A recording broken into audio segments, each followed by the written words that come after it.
কাতারের রাজধানী দোহায় হামাসের শীর্ষ নেতাদের হত্যার উদ্দেশ্যে বিমান হামলা চালিয়েছে ইসরায়েল।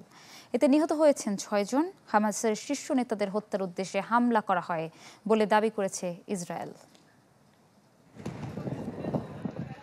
হামাস নির্মূলের মিশনে গাজায় তো বটেই, ফিলিস্তিনের বাইরেও বেপরোয়া ইসরায়েল। হামাসের শীর্ষ নেতাদের হত্যা করতে কখনো সিরিয়া, কখনো লেবাননে হামলার নজির দেখেছে বিশ্ব, যাতে বেশ কয়েকজন শীর্ষ নেতা হারিয়েছে মুক্তিকামী সংগঠনটি।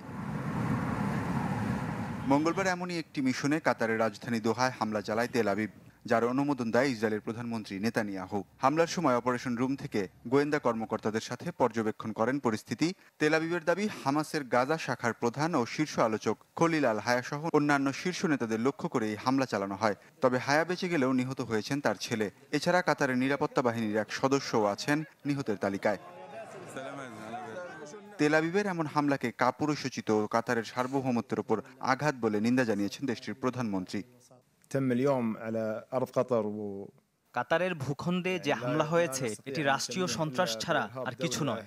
এর মাধ্যমে ইসরায়েল আঞ্চলিক নিরাপত্তা ও স্থিতিশীলতা বিপর্যয়ের দিকে ঠেলে দিচ্ছে। তেল আবিবের বেপরোয়া আচরণে নিন্দার ঝড় উঠেছে বিশ্বে। মিত্র দেশের এমন পদক্ষেপে নাখোশ মার্কিন প্রেসিডেন্ট ডোনাল্ড ট্রাম্পও। ট্রুথ সোশ্যালে দেওয়া পোস্টে ট্রাম্প জানান, কাতারে হামলা চালানো নেতানিয়াহুর একতরফা সিদ্ধান্ত, এতে যুক্তরাষ্ট্রের সম্পৃক্ততা নেই। এদিকে হামলার আগে কাতারকে আগেই সতর্কবার্তা দেওয়া হয়েছিল বলে দাবি হোয়াইট হাউসের। সংযুক্ত আরব আমিরাত এই হামলাকে নির্লজ্জ ও কাপুরুষোচিত আখ্যা দিয়ে নিন্দা জানায়। সৌদি আরব এটিকে বলছে কাতারের সার্বভৌমত্বের ওপর ইসরায়েলের নৃশংস আগ্রাসন। এই পদক্ষেপের মাধ্যমে মধ্যপ্রাচ্যে বিপজ্জনক নজির সৃষ্টি করেছে ইসরায়েল। নিজ বিবৃতিতে এমনই মত মিশরের। এছাড়া ইসরায়েলের হামলাকে কাতারের সার্বভৌমত্ব ও ভূখণ্ডের অখণ্ডতার স্পষ্ট লঙ্ঘন হিসেবে দেখছেন জাতিসংঘ মহাসচিব অ্যান্তোনিও গুতেরেস। উত্তেজনা প্রশমন করে যুদ্ধবিরতির আহ্বান জানান তিনি। ইসরায়েলের এই হামলায় মধ্যপ্রাচ্যে নতুন করে তৈরি হয়েছে কূটনৈতিক ও সামরিক উত্তেজনা। কাতারে দীর্ঘদিন ধরেই আছে হামাসের রাজনৈতিক দপ্তর।